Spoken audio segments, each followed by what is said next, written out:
60 cents to $3. That is what it costs to be with a prostitute in Bangladesh, the country with the lowest prices when it comes to prostitution. Something that would seem unthinkable and surreal for most of us is a common practice in this country.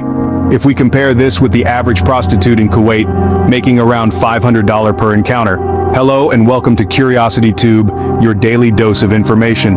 Is paying for sex criminalized in Bangladesh? The answer is no. While the legal status of prostitution may present a seeming paradox, with the act itself not being illegal yet surrounded by a web of prohibitions, the reality on the ground is far from straightforward.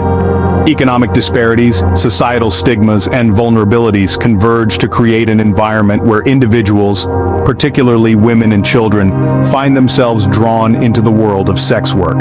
Beyond the legal framework, this report seeks to unravel the complexities surrounding human trafficking, health risks, and the persistent social stigma that shadows the lives of those engaged in sex work. Prostitution is the world's oldest profession, according to the often told myth. It was first mentioned in 2400 BC in ancient Babylonia. However, today, people worldwide make their living in this old profession, and the size of the industry is the largest it's ever been. To give people a better understanding of just how big prostitution is in Bangladesh, we have compiled reports on our most popular statistics about prostitutes. The prostitution statistics are based on our own online surveys and desk research, as well as other people's in-depth studies. There are now over 52 million prostitutes in the world. That's more than at any other time in history. And every single day, there are more and more. 20 out of every 100 prostitutes are men, while 80 females make up the rest of the balance. Considered in 2024 the 18th out of the top 20 sex tourism countries in the world, we find the country of Bangladesh. With the legalization of prostitution in 2000, Bangladesh followed an incident where the police detained 100 sex workers during that past year. This event caused protests to break out, which claimed freedom and equal rights for these women as their objectives. Get Response brought in a new legal framework, but it offered limited life rafts. Instead, an exploitative sex industry has thrived in a country where women face myriad forms of oppression. For here, 1 girl out of 5 gets married before her 15th birthday, and only a quarter manage to complete secondary school education. There are about 20 gigantic brothels in Bangladesh. This country has no mandatory HIV/STI testing or mandatory registration. The Bangladesh government said that an estimated 150,000 to 200,000 women and girls are involved in its sex industry, of whom less than 10% chose their mode of entry into prostitution by free will. Prostitutes have no official rights and no legal protection. Excluded from society, exploited, trapped by the madams, and endangered by the physical risks of their profession, they are defenseless and vulnerable. Many feel hopeless and trapped. This situation is both shocking but also heartbreaking.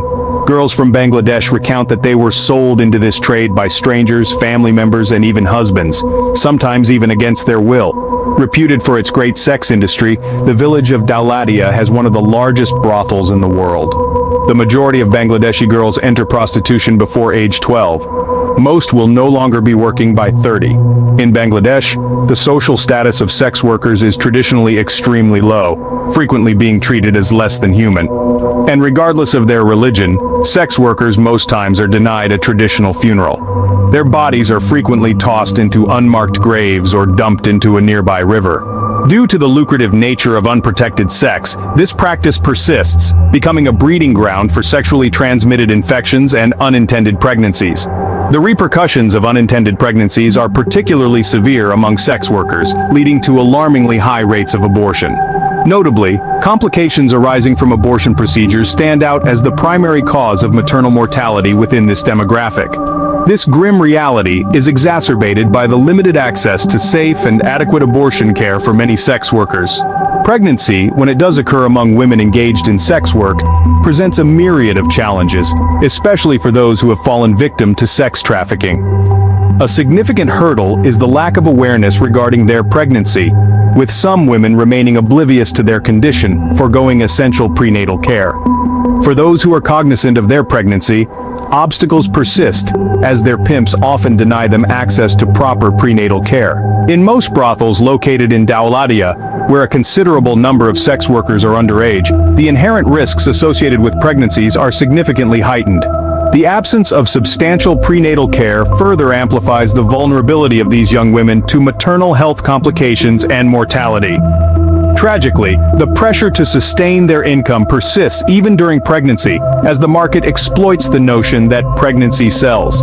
This coercive environment compels these women to continue working, perpetuating a cycle of heightened health risks for both mother and child. In the face of these challenges, various initiatives have been undertaken by both non-governmental organizations and the government to address the issues at hand. What do you think about this terrible situation? How do you think we could help all these people that are trapped in this world? Thank you very much for watching this video. Please subscribe, comment, and like for more investigations like this one. Until next time.